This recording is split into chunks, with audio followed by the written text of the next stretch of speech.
tous, je vous retrouve donc aujourd'hui pour une nouvelle vidéo de réponse à vos questions. On m'a posé une question par rapport au podcast qui parlait donc de la fenêtre de tolérance, du flux, du reflux, je reviens pas dessus, vous irez écouter, sur finalement ce qu'il se passe lors des troubles anxieux par rapport au système de défense de l'organisme et à l'incapacité d'inhiber les réponses de peur, de stress et pourquoi vous n'arrivez pas à contrôler votre anxiété, pourquoi la volonté finalement ne vous sert à rien pour aller mieux. Ça part d'un constat souvent dans l'entourage familial, dans l'entourage amical, les gens qui ne souffrent pas de troubles anxieux auront tendance à vous dire mais ou pour les dépressions c'est la même chose, mais bouge-toi, prends sur toi, ça va aller mieux, je comprends pas pourquoi tu te fais un film pour ça, mais pourquoi t'as peur, il n'y a pas de danger.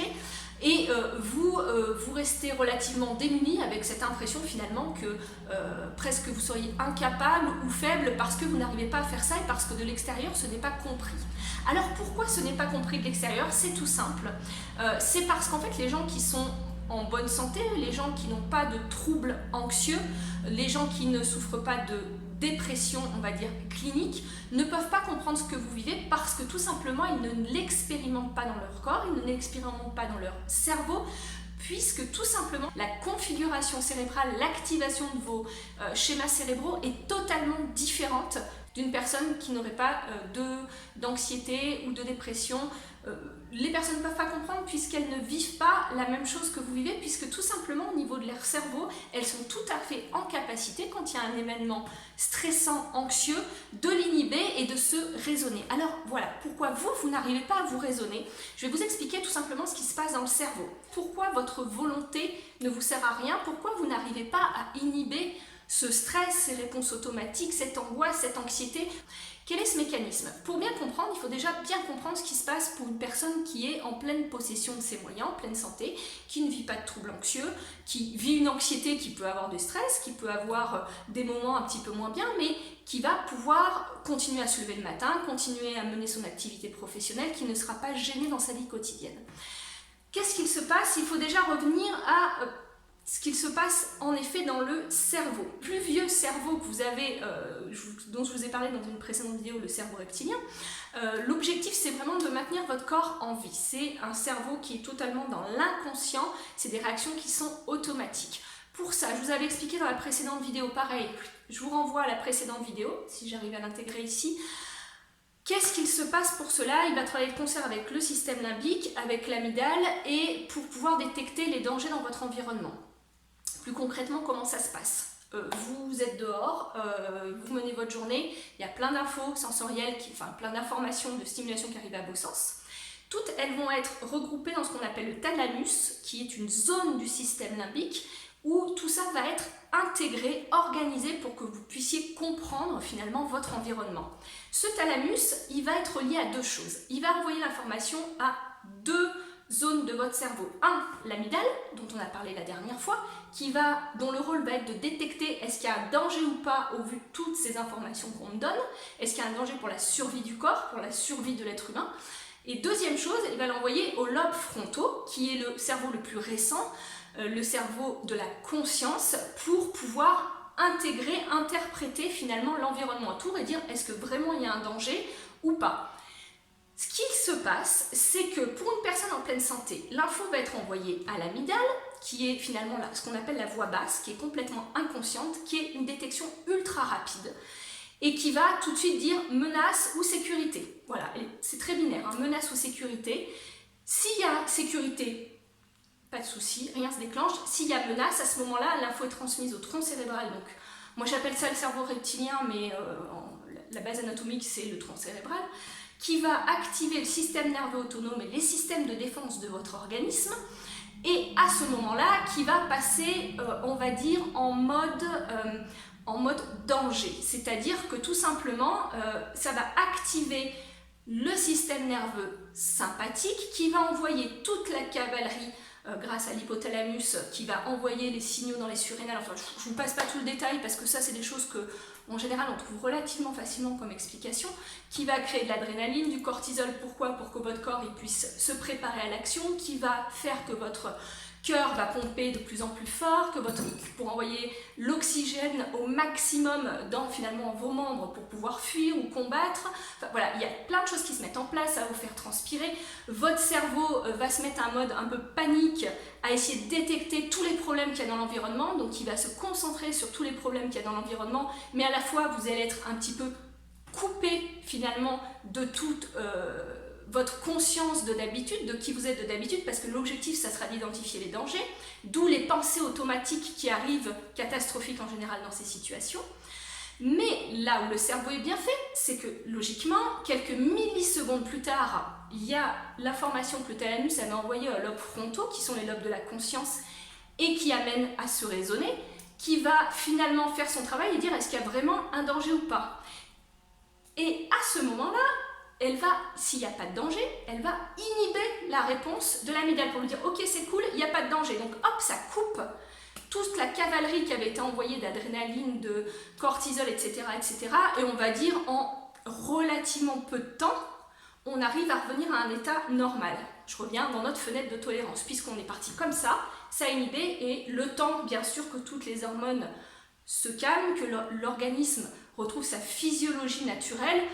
Je crois, d'après les dernières études que j'avais lues, qu'au niveau de l'adrénaline, ça met 8 minutes pour s'évacuer du corps. Le cortisol, c'est un petit peu plus long, c'est 30 minutes. C'est pour ça qu'on peut rester un peu chamboulé après une expérience un peu stressante.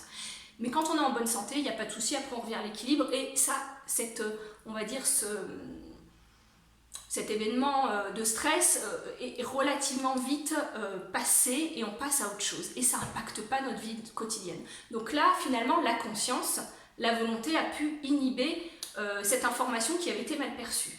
Que se passe-t-il si vous souffrez de troubles anxieux? Si vous souffrez de troubles anxieux, votre système de détection a tendance à ne plus fonctionner correctement. Comme je vous avais expliqué la dernière fois, il travaille avec l'hippocampe, donc l'hippocampe aura tendance à regarder dans l'environnement tout ce qui va être stressant et à activer facilement le stress de plus en plus souvent. De ce fait, votre amygdale aura tendance à s'être un peu déréglée vers une suractivation, c'est-à-dire qu'elle détecte trop facilement le stress. Quand vous souffrez de troubles anxieux, l'amygdale déjà va détecter trop facilement des stress là où il n'y a pas de stress, et plus vous allez le vivre, plus ça va être l'escalade, parce que plus votre hippocampe va mémoriser que tout ce qu'il y a autour de vous est un danger, donc va s'activer sans que même vous en ayez conscience, puisque c'est un mécanisme inconscient.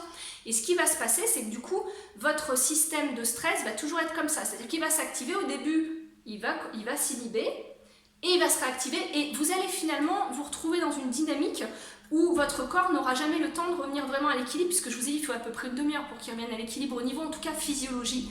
Et du coup vous ferez toujours comme ça, vous êtes toujours en dehors de votre fenêtre de tolérance, et d'être en dehors de la fenêtre de tolérance, ce que je vous avais expliqué dans le podcast numéro 6, c'est que quand on sort de sa fenêtre de tolérance, le cerveau n'est plus en capacité de maintenir l'équilibre, l'homéostasie du corps, mais aussi cérébrale. Donc, parce qu'il y a quelque chose qui s'appelle la neuromodulation, qui fait que le cerveau toute la journée arrive à exciter, inhiber. Et là, vos capacités d'inhibition ne seront plus actives, c'est-à-dire que l'info va être envoyée, mais vos lobes frontaux, au bout d'un moment, comme ils sont, quand on est ici, le lobe frontal va être déconnecté, le thalamus n'enverra pas l'information aux lobes frontaux de manière efficace, qui eux, de toute façon, n'étant plus aussi actifs, aussi pertinents, vont pas réussir à faire abaisser, à inhiber cette mauvaise réponse, et en fait, vous allez toujours fonctionner ici.